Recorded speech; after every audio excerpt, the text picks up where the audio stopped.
Fala galera intensiva, o meu nome é Ivens, sejam bem-vindos a mais um Sunday Paper. Hoje é o nosso Sunday Paper de número 95 e no Sunday Paper de hoje a gente vai falar sobre asma e exercício, tema que eu já falei aqui no canal. Vou deixar aqui no cardzinho o link para o vídeo se você ainda não viu esse vídeo. O artigo de hoje de pesquisadores brasileiros, meu querido amigo Celso Carvalho, grande abraço professor Celso, publicado no Journal of Allergy and Clinical Immunology agora em agosto.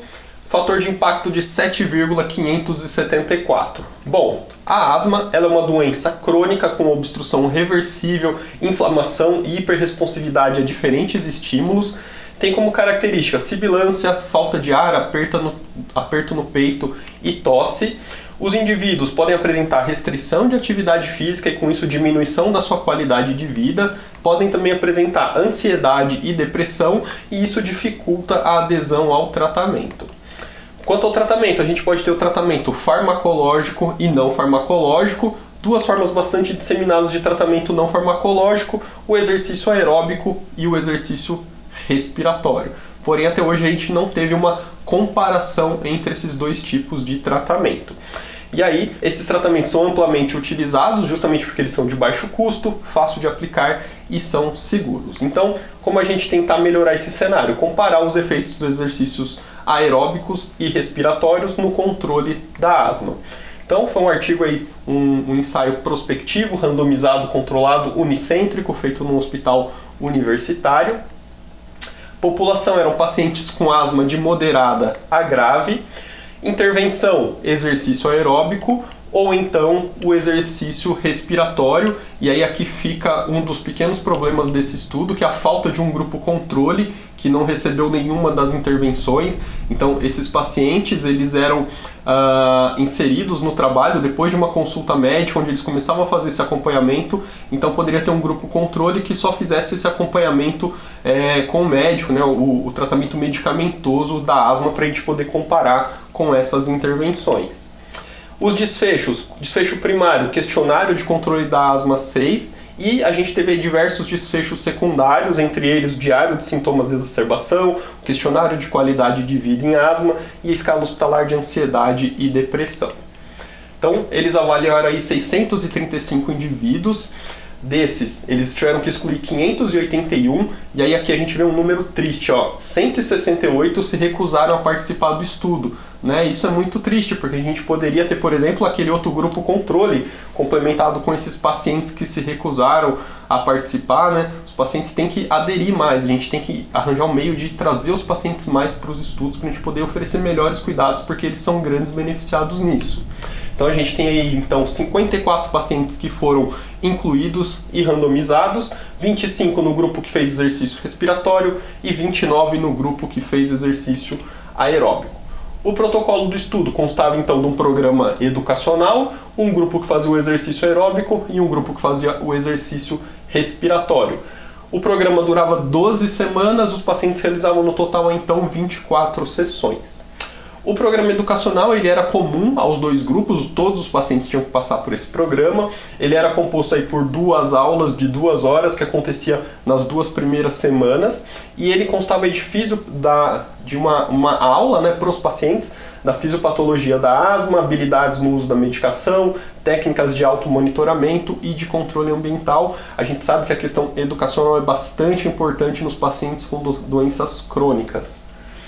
Um grupo que fazia o exercício aeróbico, então era a sessão de 40 minutos, 5 minutos de aquecimento, 30 de exercício aeróbico, 5 de desaquecimento, e eles faziam exercício a 60% da frequência cardíaca obtida pela equação de Carvone.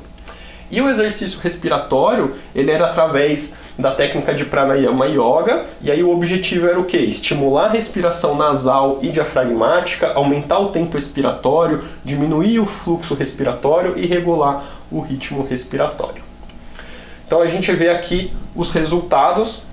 Aqui a gente tem o questionário de controle da asma 6, a gente tem o resultado do baseline, pós-intervenção e 3 meses de follow-up, e a gente vê aqui que os dois grupos apresentaram melhora, né, pós-intervenção, mas a gente vê que o grupo aeróbico apresentou uma melhora maior e mais pacientes melhoraram. Então o grupo aeróbico aqui caiu de 2.0 para 1.3, na pontuação do questionário e 58% dos pacientes do grupo aeróbico melhoraram em comparação com 32% dos pacientes no grupo exercício respiratório. E depois de 3 meses a gente vê a manutenção dessa melhora no grupo aeróbico e a gente vê aqui já a curva do grupo respiratório subindo de volta. Do total de pacientes, 52% dos pacientes do grupo aeróbico mantiveram essa melhora pós-treinamento e só 20% do grupo de exercício respiratório mantiveram essa melhora. Aqui a gente vê os dias livres de sintoma, né? Então os pacientes tinham um recordatório, lá um diário, onde eles anotavam sintomas e exacerbação diárias da asma. E a gente vê aqui 30 dias depois, 60 dias e 90 dias, e a gente vê uma melhora nesses dias, mais dias durante o mês que os pacientes não apresentavam nenhum tipo de sintoma ou exacerbação. Então o exercício aeróbico, o exercício respiratório ajudaram nesse controle sintomático e de exacerbação.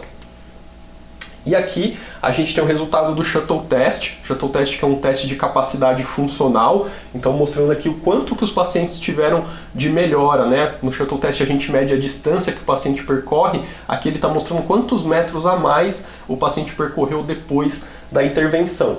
E a gente vê aqui que no grupo aeróbico ele passa dessa segunda linha pontilhada aqui, que é uma melhora significativa, que é uma melhora acima de 78 metros, enquanto o grupo respiratório passou só pela primeira linha pontilhada, que é uma melhora discreta, não chegando a passar pela segunda linha pontilhada, que é uma melhora significativa. Então a gente tem uma maior melhora da capacidade funcional no grupo que fez o exercício aeróbico.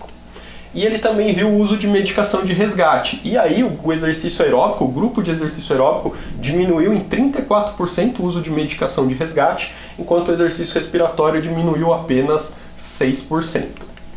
Então, conclusão, os pacientes com asma de moderada a grave que participaram de programas de exercício aeróbico ou respiratório apresentaram resultados semelhantes em relação ao controle da asma, qualidade de vida relacionada à saúde, aos dias sem sintomas de asma, sofrimento psicológico, atividade física da vida diária e inflamação das vias respiratórias. Porém, uma proporção maior de participantes do grupo de treinamento aeróbico apresentou um controle clínico mais duradouro e menor uso de medicação de resgate, tá? Então, não tem jeito, eu sou um asmático, nós asmáticos temos que estar engajados no tratamento farmacológico e não farmacológico para a gente ter um melhor controle dos nossos sintomas e ter um controle mais duradouro desses sintomas e da exacerbação.